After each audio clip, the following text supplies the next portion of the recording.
Hello, welcome to the course Transducers for Instrumentation. In today's lecture, we will discuss about the errors in measurement and the propagation of errors.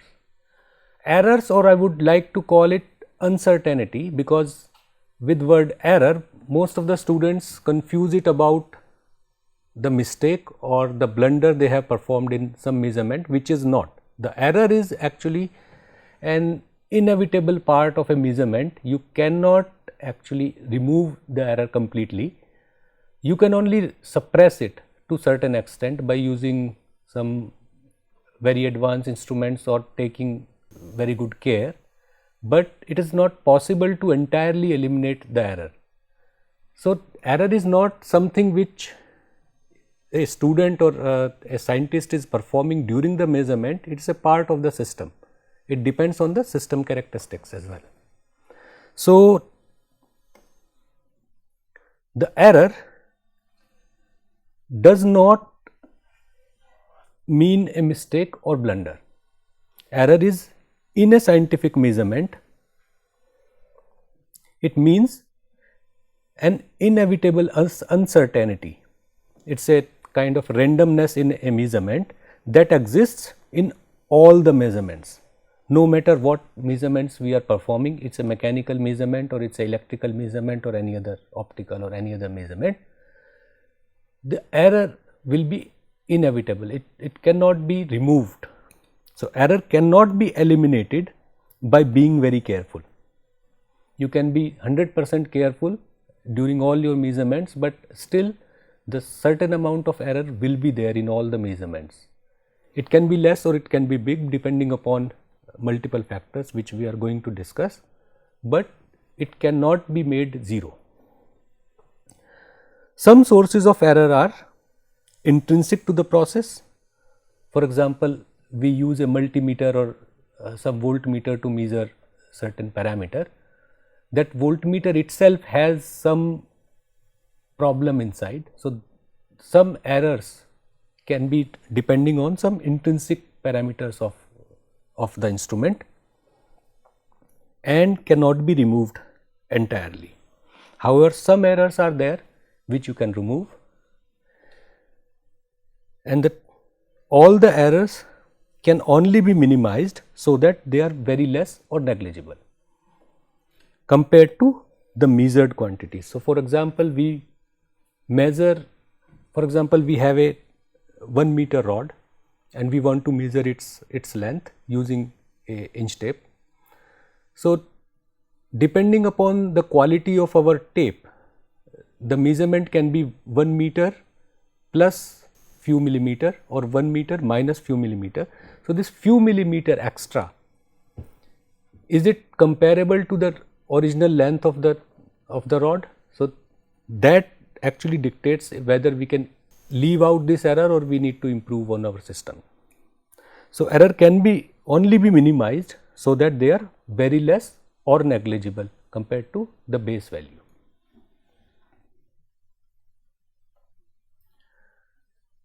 For example, these are the following general classifications of error. For consumer purposes, we tolerate around 5 to 10% of errors in measurements. For example, we have a fridge in our kitchen and the fridge temperature is, let us say, 30 degree inside. So, plus minus 5 or 10% error in the temperature reading is acceptable for consumer goods. We are not very much interested in knowing whether it is 30 degree or 30.1 degree, whether it is 29 or 31, it is acceptable for consumer purposes. However, for engineering purposes, for example, we are building a dam. Now, 1% is acceptable. We cannot accept 5 or 10% error in measurements while we are making it a dam or a bridge. So, the amount of error acceptable is lesser in engineering purposes because the criticality of measurements is more. The third is for scientific purposes. When we have a scientific experiment going on in the lab and we are interested in very much precise measurements, so that time we cannot tolerate even 1% of the error in our measurement, that time we go typically for 0.1% error in our scientific measurement. Though these numbers are not very fixed, they depends upon the application. For example, some engineering applications can be so demanding that you need to have 0.1% error, and some scientific measurements can be accepting like 1% of error. So, but in a nutshell, these are the some numbers what we can accept in a measurement. So, the classification of error. So, we can classify those errors what generally occurs in all the measurements. We can have, one is the gross error, the second is the systematic error, and the third one is random or residual or accidental error. So, these are the three types of errors we can classify, and further these systematic errors we can further classify into instrumental error, and then environmental and observational. So, this systematic error we can further divide into three parts: instrumental, environmental and observational. So, let us discuss each of them in detail. The gross error is caused by human mistakes mainly. When let us say you have some measurement to be performed, and the human being who is measuring this experiment or the measurement, he performs certain error which is not the fault of the instrument or any other equipment. It is purely the human way of measuring. If that has an error, that is called the gross error. Let us take the example of this mass which is hanging on this screen, on this spring. So, we have a spring here,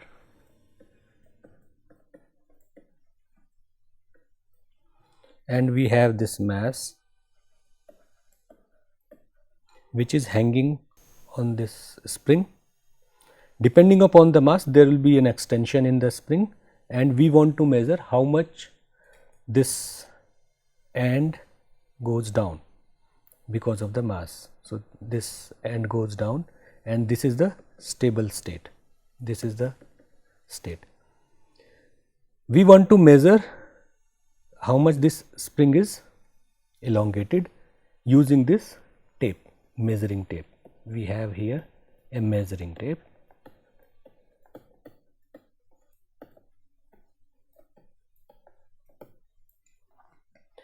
Now, if the observer or the person who is measuring this, he is right perpendicular to this axis. You see this, there is a axis, y axis. If the observer is exactly perpendicular to this axis, then the measurement is accurate, which is around 12. So, this is the exact measurement, but let us say the observer is at an angle to this axis. Let us say case 1 where the observer is a little bit higher.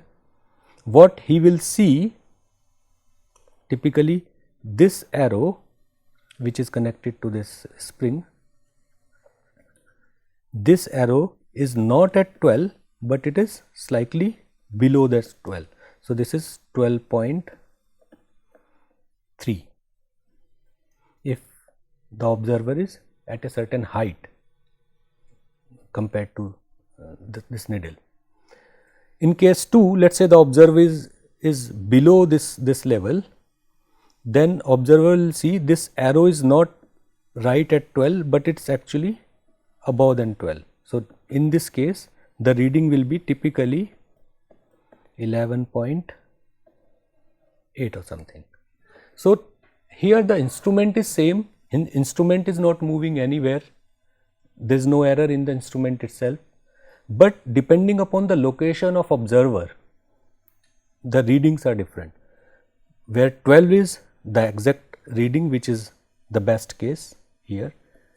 This is the best case where the reading is accurate, and these other two cases where observer is not at 90 degree, then the reading is different. That is purely depending upon how a person is measuring this experiment. However, there is a certain gap here. If we see closely, this needle which is connected to this spring, and there is a gap between this needle and this inch tape. This gap actually dictates how much the error will be if the observer is performing an error. So, if this distance is more, then the error will be higher. If the distance is less, the error will be lesser. So, instruments are designed in such a way that these kinds of error be minimized, but they are not exactly 0. There will be some error in the measurement. Due to this gap here between the pointer and the scale, there will be an error generated in the measurement. This gross error is a human error in reading, recording and calculating measurement results. This is purely based on the human errors. The experimenter or the observer may grossly misread the scale. So, this also happens in the laboratory. For example, the reading of the thermometer is 21.5 degree, but while noting down the temperature reading, accidentally the observer writes 31.5 instead of 21.5. is just this digit is mistakenly taken, which is not correct, and because of that there is a huge error. From 21 to 31, it is almost 50% of the error. So, we call it the gross error. The magnitude of this is not controlled by the instrument. Another kind of errors can be like they may transpose the reading while recording, like reading 25.8 degree centigrade and record as 28.5. So, exact reading is 25.8, but when they are actually recording in a computer or in the notebook, these digits are misplaced. At the recording time, the observer records 28.5 instead of 25.8. So, these are the errors made by human beings, and these are called the gross errors. These gross errors, these are caused by human mistakes in reading the instruments or using the instruments. Depending upon what kind of instrument it is, this error can be higher or lower. If these are mechanical systems where because of the bad condition of instruments, these errors can be more. If the instrument is designed such a way that the mistake should be minimal, then these errors are minimized. These errors may also occur due to incorrect adjustment of the instrument. For example, in the last slide we saw that the needle was connected to the spring, but that needle was very far from the tape. So, in that case the error will be higher. If we bring this needle very close to the tape, no matter then where the observer is, that error can be minimized. So, this can also occur due to incorrect adjustment of the instrument, and of course, the computational mistakes are always there. 25.8 can be written at 28.5. So, that is always there while a human is recording the values. These errors cannot be treated mathematically because the origin of these errors are not mathematical in nature. While doing a mistake can be of any form, and we cannot actually treat these errors mathematically. They are only can be treated by repeated measurements. You repeat the experiments multiple times. So, probability of having an error of the same magnitude at the same point will be lesser. So, we perform multiple measurements and take the average values of that. So, these cannot be eliminated, but can be minimized by repetitive measurements. These happen because of the improper use of an instrument, and this error can be minimized by taking proper care in reading and recording measurements.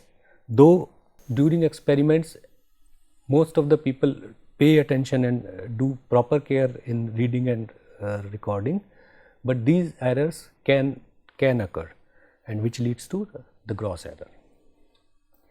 In general, indicating instruments change ambient conditions to some extent when connected to a complete circuit. Therefore, several readings, at least 3 we say, but the more is good.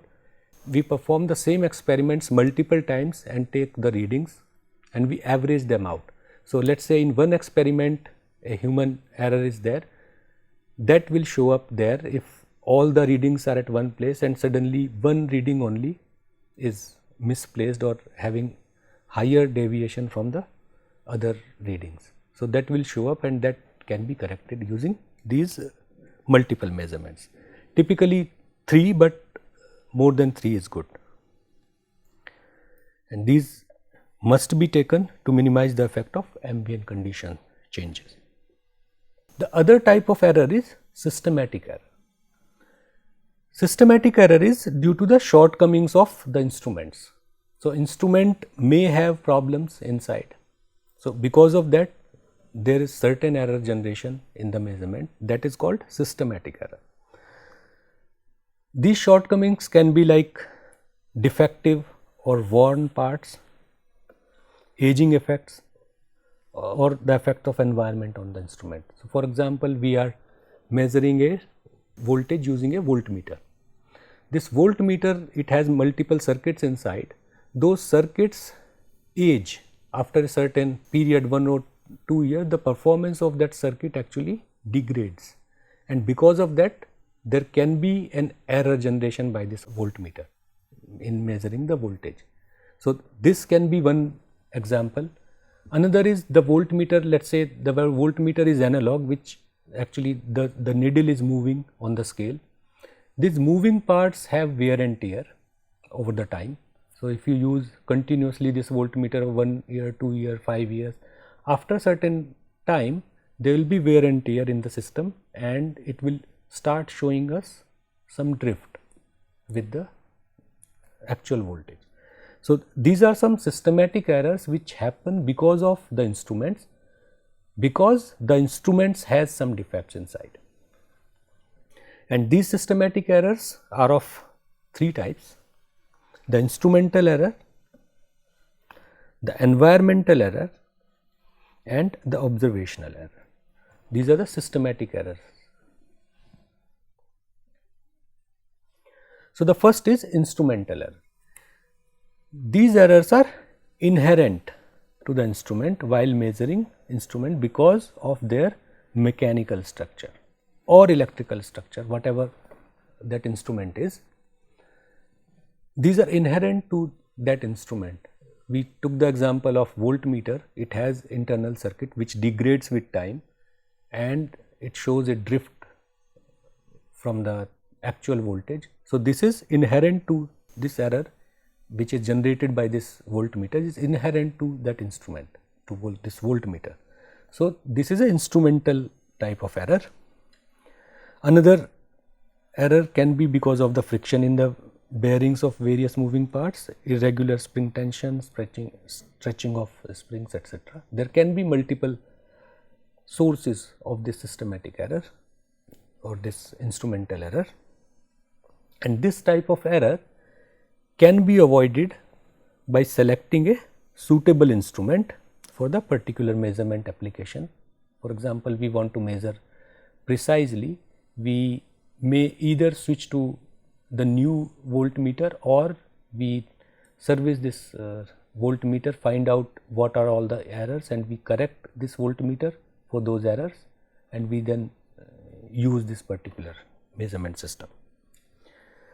We can apply correction factor, that is also one way. For example, the voltmeter is costly and not easy to repair, then these systematic errors, we know how much error is being produced. For example, because of the aging of this voltmeter, 1 volt, actual 1 volt of signal is measured at 1.1 volt by this voltmeter. So, we always know that actual voltage is 1 volt and voltmeter is giving 1.1 volts. It means 0.1 is the error which is generated by this voltmeter, and this 0.1 volt of error can be subtracted from all the subsequent measurements.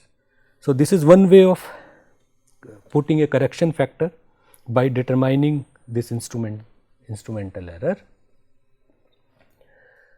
The third option is to calibrate the instrument. Calibration of an instrument is when we have a known set of input and we generate the output by the instrument, and we manually tweak this measurement system or this voltmeter to adjust the output to the desired output. So, we know the input, output is known, and we tweak the faulty output to the correct output by doing this external kind of adjustment. This is called the calibration of the system. The second is environmental error. Due to external conditions affecting the measurement, including surrounding area conditions such as change in temperature, humidity, barometer, pressure, etc. So, temperature is temperature is a surrounding parameter which impacts almost all the circuits. If the temperature rises, the performance of electronic circuits generally goes bad.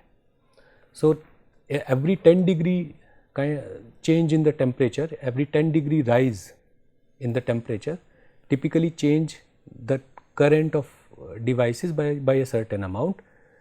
This amount is practically known by our measurements. So, if the temperature is changing in the surrounding, this causes a systematic error in the measurement of instrument.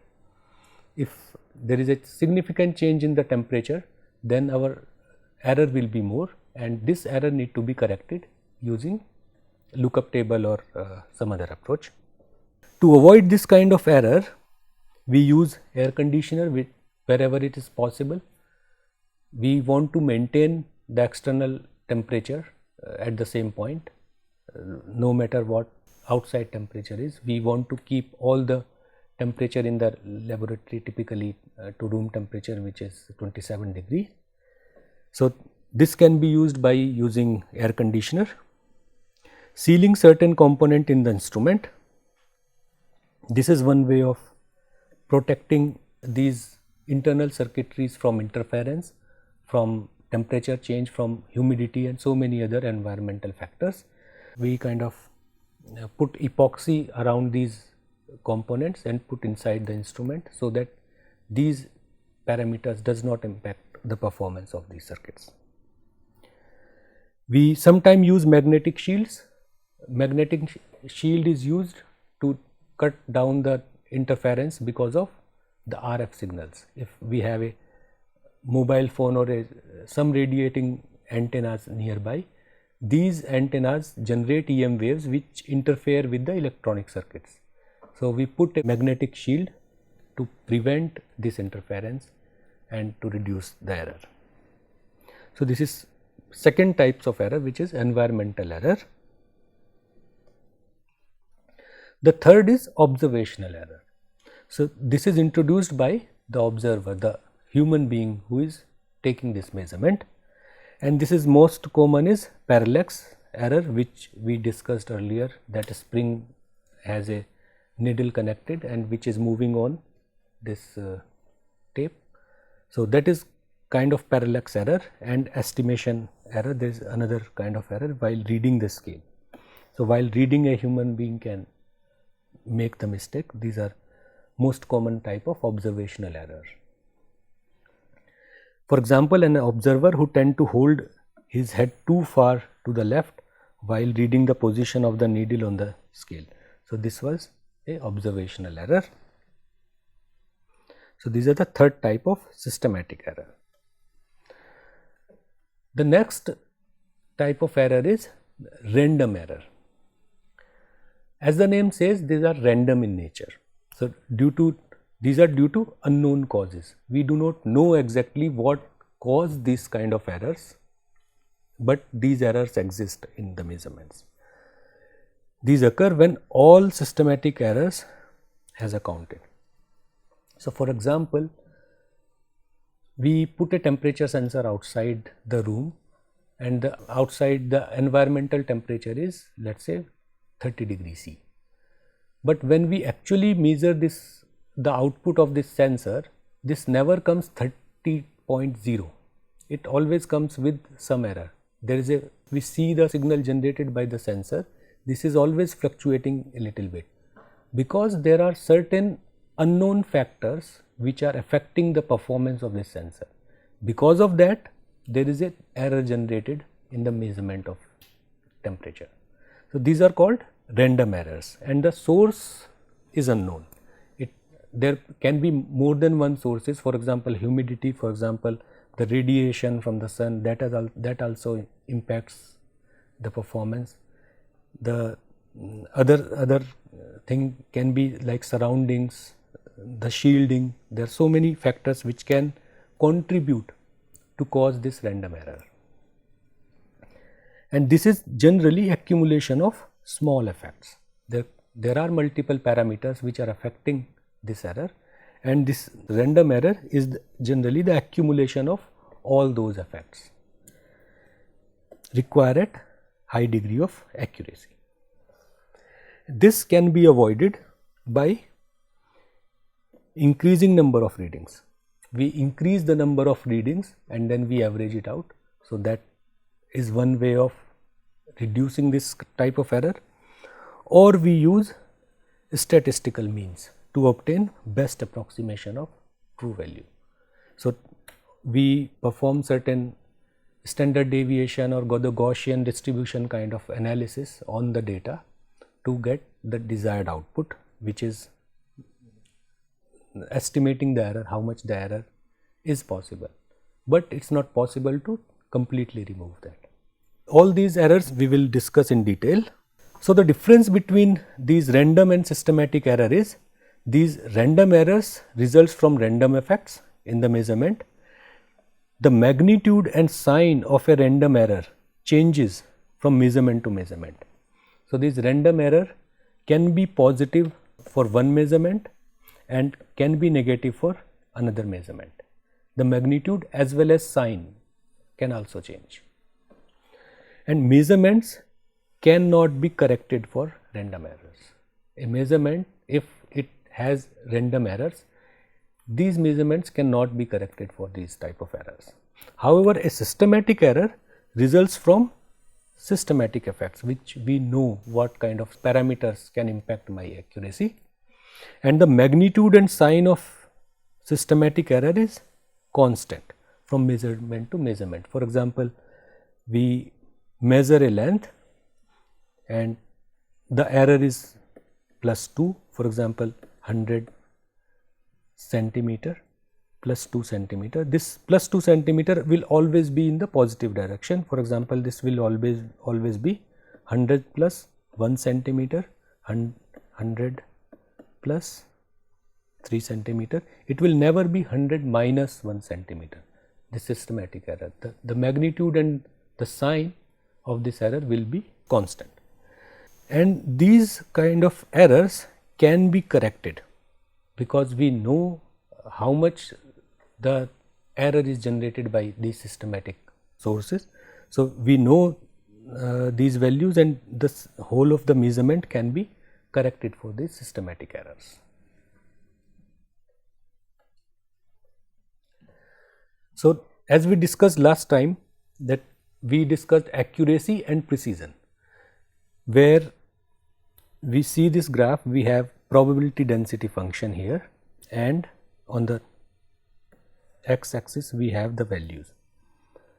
Our true value is here, which is we are calling the reference value. Let us say this is the value of actual parameter. We are measuring, let us say, the temperature.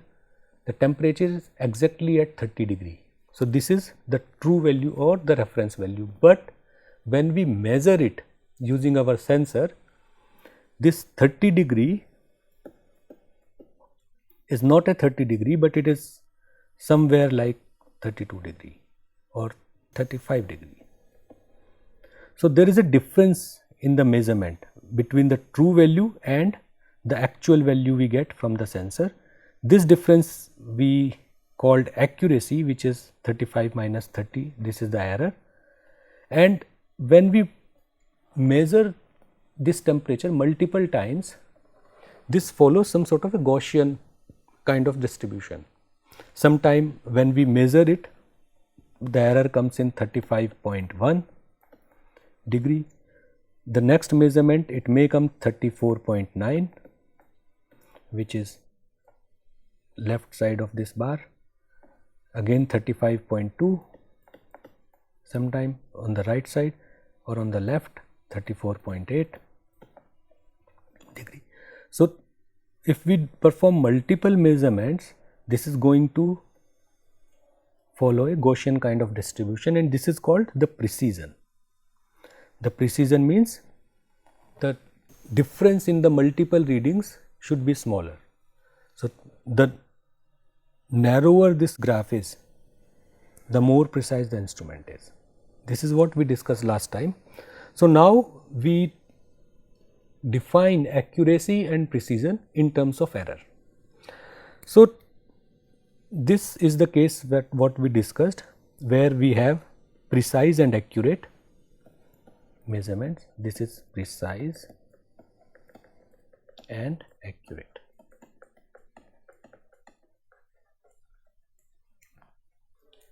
Where the measurement is precise, right at the true value, and accurate as well here. If we talk about in the random and systematic errors, the random error is also small and the systematic error is also small in this case. If we talk about this case B, where we have precise but not accurate,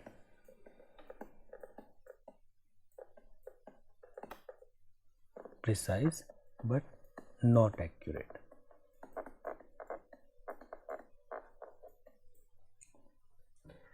means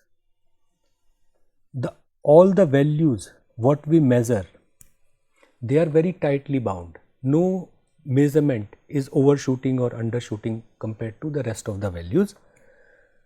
So, they are all in a very tight space, and that we call the random error is small. So, here we see these random errors which are generated in the instrument, these are small. It means these are precise, the instrument is precise when the random error is small. However, this is not accurate because the true value is right at the center and all the values are different than this. It means there is a systematic error existing which is large here. So, this error is systematic error which is large, and this is corresponding to not accurate. So, the accuracy you can say is caused by systematic error,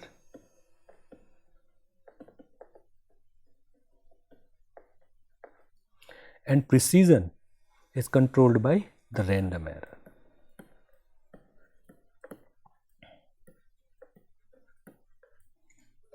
Other two cases are like random error is large and systematic error is small. It means this is not precise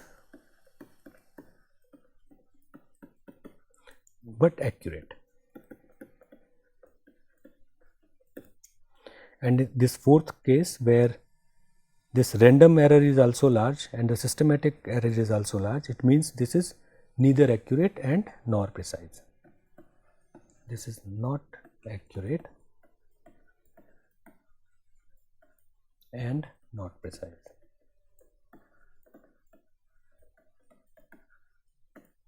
So, these random and systematic errors actually define whether the instrument is accurate and precise or not. So, now let us have a look about the Gaussian distribution of these errors. When we perform these multiple measurements on a single instrument, all the outputs generated by this instrument, they form a sort of Gaussian distribution, means none of the output will be very far from the true value. Majority of the outputs will fall in and around to the true value, and there will be some outputs which can be little bit far, and depending upon the distance from the true value, their probability of finding at that place will be lesser. For example, we have this Gaussian distribution here, which is the true value here,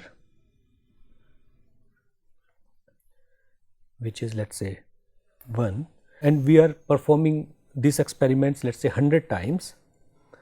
Then most of our measurements, for example, here we take case of 68%, these 68% cases will be falling within this range, plus minus 1. So, if we are taking total 100 measurements,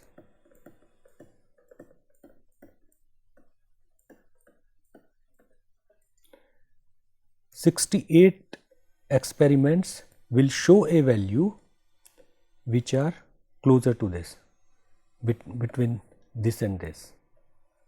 Only some 100 minus 68 will be this side or this side, will be away from this region. So, the Gaussian distribution is when we have Gaussian type of distribution of these error or the uncertainty,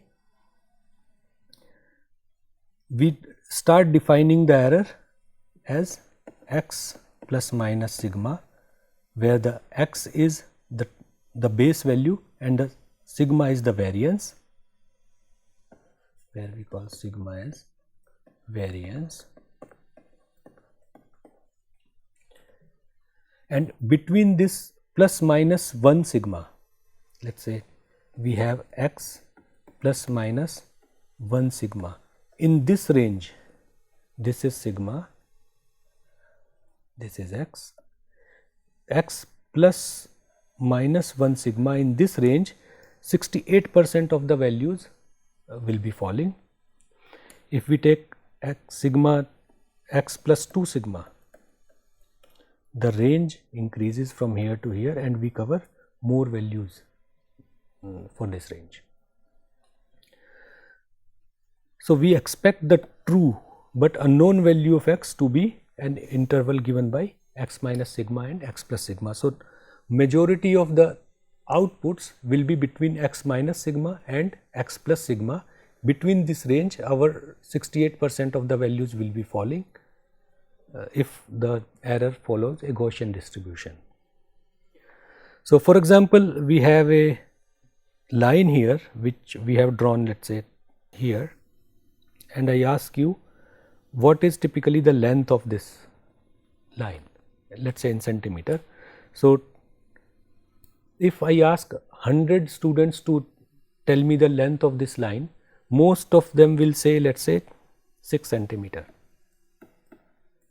but most of the students say 6 centimeter. Less number of students will say it is like 5 centimeter or 5 to 4 centimeter or 6 to 7 centimeter. Very less students will say that this is a 1 meter long, but there can be 1 or 2 outliers who will say it look like a 1 meter long. So, this is kind of a output we are generating where we have these errors which are in the measurement. The actual value is, let us say 6 centimeter, but we have variance in the measurement. So, the area under the normal curve between this line and this line is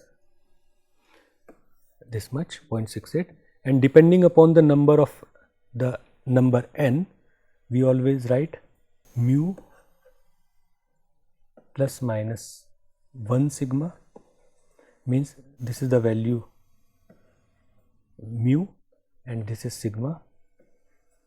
Between plus minus 1 sigma, we have 67% or probability of exceeding mu plus minus n sigma is 0.5.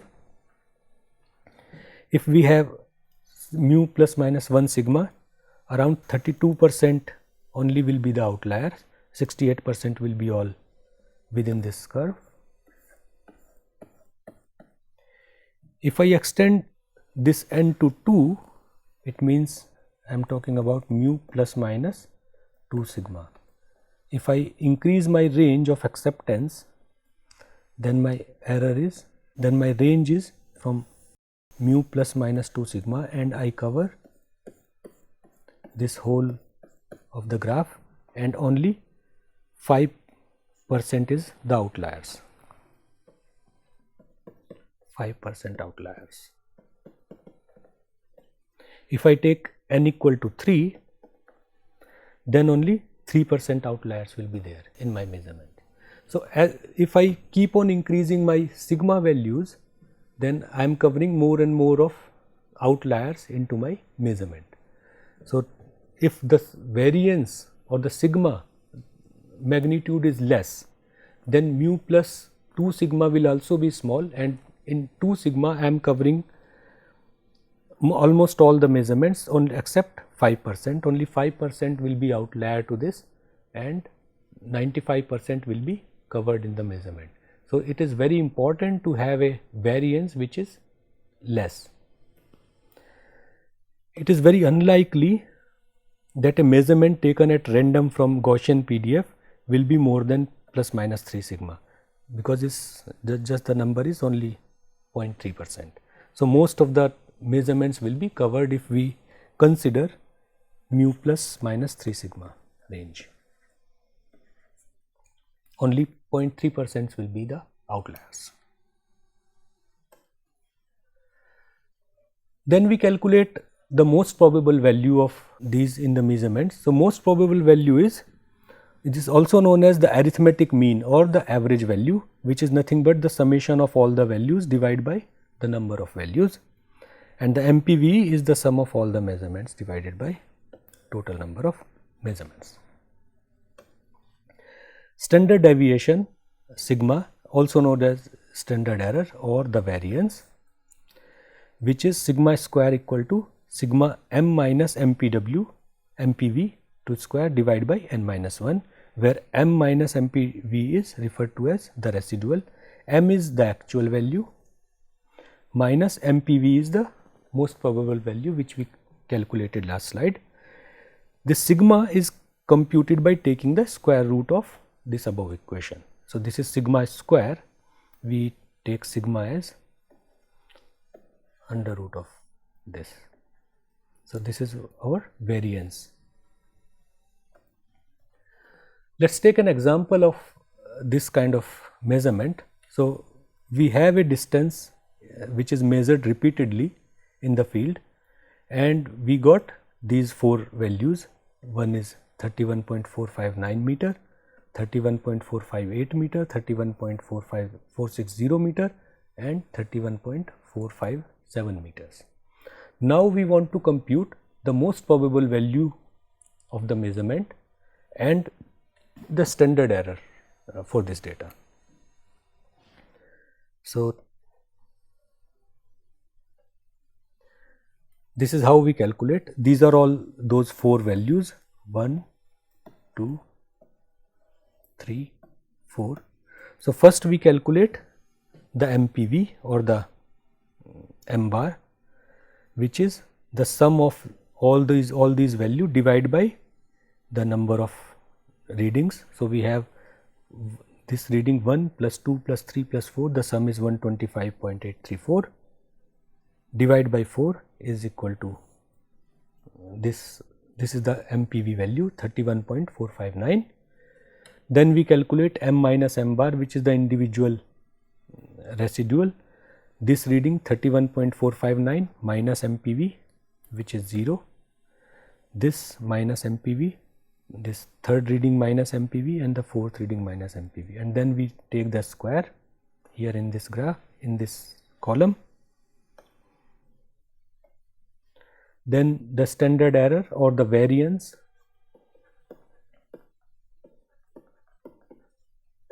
we can calculate using this m bar whole square divided by n minus 1, which comes out to be 0.001 meter. So the most probable value of the measurement is 31.459, and the value that is most likely to occur when you perform multiple measurements on the same field, this is the value which most probably will come as a output. This value represents the peak value on the normal distribution curve. So what distribution curve we saw there, this is the peak value here of all the measurements. Let's say our 4 measurements were somewhere here, and this is the peak value, which is 31.459. This is the peak value. The standard error is 0.001. So it means 68% of the values would be expected to lie between this MPV, which is 31.459 plus minus 0.001. This is the variance, or let us say this is 31.459 plus 0.001, and this value is 31.459 minus 0.001. Between these values, 68% of our measurements would fall. If we measure the same field 100 times, 68 measurements will fall in this range of length. These values are computed using the MPV and the standard error. So this is how we measure the errors. Now the next important point is the propagation of error. When we do these measurements, we definitely come up with some error in all the measurements. Then these errors actually propagate to the final output. For example, we have some intermediate steps of measuring. For example, we have voltage measurement. How do we do a voltage measurement? We do a current measurement and a resistance measurement, I and R, and then we multiply this I and R to calculate V, the Ohm's law, V equal to IR. So measurement of I has its own error because this is a separate measurement, and measurement of R is also a separate measurement, so it also has its own error. So I has an error, R has its own error. These both errors will actually contribute to the error in voltage, which is I into R. So these errors generated by us at the first place, they actually propagate throughout the system. So the propagation of error is, if we have X and Y, which are independent random errors, delta X and delta Y. So X is given something like X plus minus delta X, where X is the base value and delta X is error, and Y is also given Y plus minus delta Y, where del Y is the error. Then the error in addition of these two parameters, if we have third parameter Z, which is addition of X and Y, X plus Y, then the overall error will be given by del Z equal to under root X del X square plus del Y square, means the square root of, under the square root, variance in X square plus square of variance in Y. So that will be the total variance in Z. This is the one rule for propagation of error. The second is the same. If we have X is given as X plus delta X, Y plus delta Y, and now the output Z is like X into Y. X is multiplied by Y. This is exactly same as V equal to IR, the Ohm's law.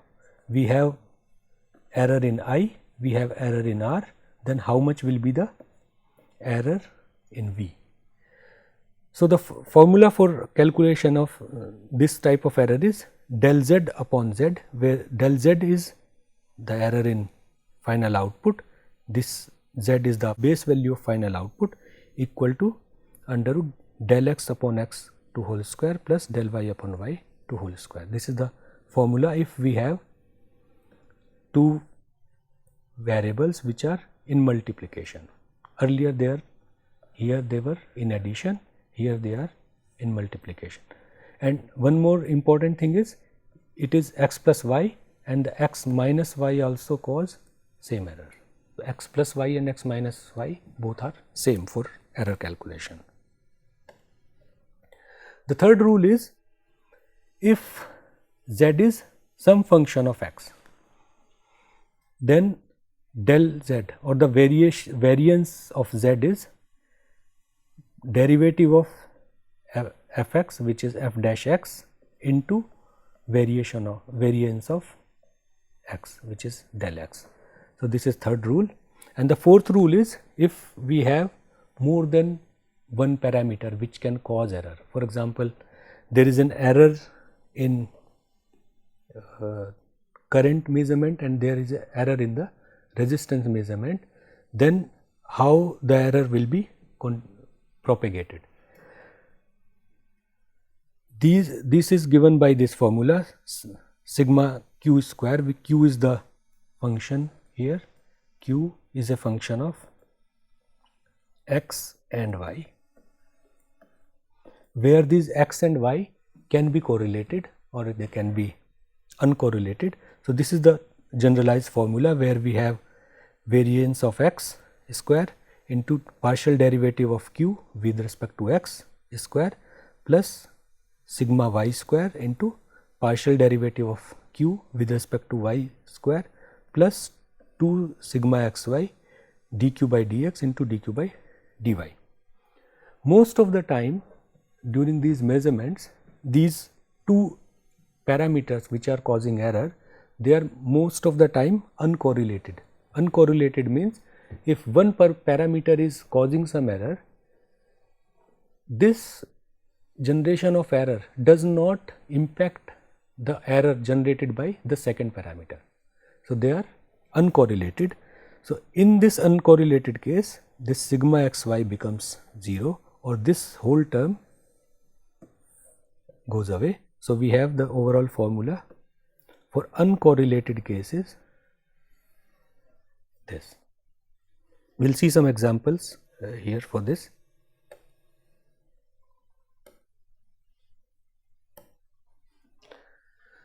For example, we have to find the volume of a certain cube. You measure its side as this. So, the side is given, which is, let us say, S of this cube.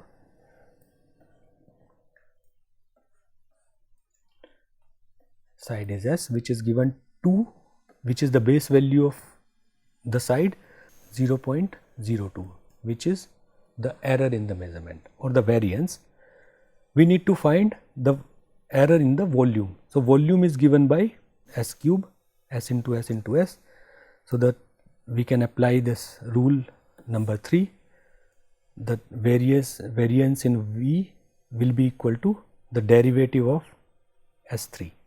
So, del V will be d by ds of S cube into delta S. So, this is what we calculate, 3s square into delta S, which comes out 0.24. So, this will be the variance of volume or the error caused in the volume. If we get an error of 0.02 in the side measurement, the total 0.24 will be the error in the volume measurement, because volume is not directly measured, volume is calculated from the side measurement. So, the actual volume will be 8 plus minus 0.2, we can neglect this 4 here as well. Another example is, suppose we want to measure 3 numbers as follows: x is 200 plus minus 2, this is the error,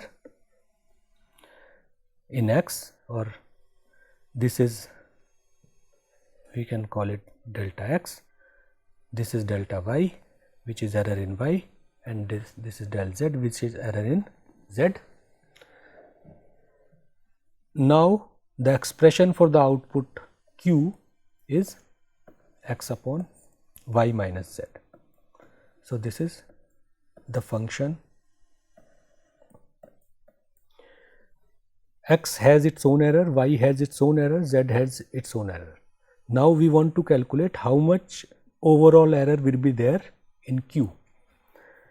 So let's say d equal to y minus z, this denominator we write separately, y minus z, and in the addition and subtraction the error is delta x square plus delta y square and the root of that. So this comes out to be 10 plus minus 2 under root 2. This root 2 is because of that under root del x square plus del y square, the rule number 1. So the error in the denominator is 10 plus minus 3, which is del d, I can call it. Then the overall error in q will be x upon d, and now we have this in x upon y. So this is the formula for calculating the error, and it comes out to be 20 plus minus 6. So this is the overall error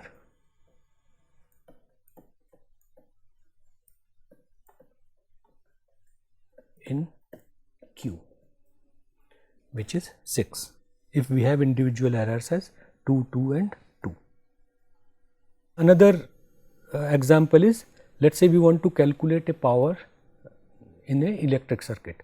So power is given as P equal to I square R, and I and R has its own individual errors. I is 1 plus minus 0.1, which is, let's say, del I can call it, which is the error in current measurement, and resistance also has its own error, 10 plus minus 1 ohm.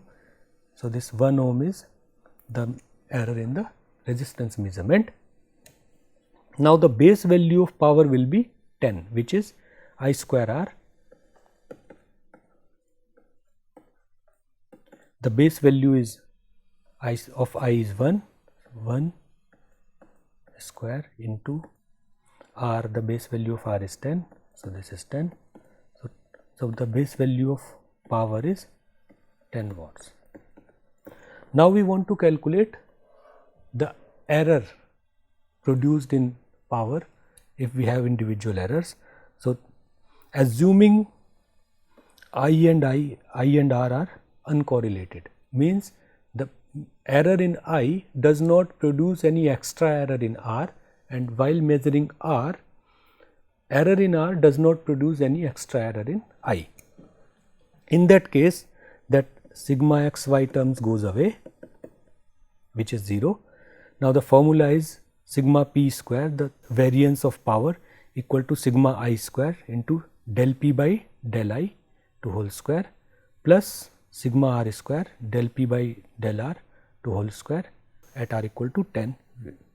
The partial derivative of p with respect to I, which comes out to IR, plus sigma r square into I square the whole square. We can now put the values in this formula, comes out to be 5 watt square, which is sigma square. So the sigma or the variance or the error in power is under root 5, typically 2.23 it will come. So we neglect all these decimal values, and the final power will be 10 plus minus 2 watt. So the base value of power is 10 with a 2 watt of error or inaccuracy. So it means when we say power value, we take 10 plus minus 2 watt, all of our 100 measurements, 68% will be in this range, 10 plus minus 2 watt. If we perform 100 measurements,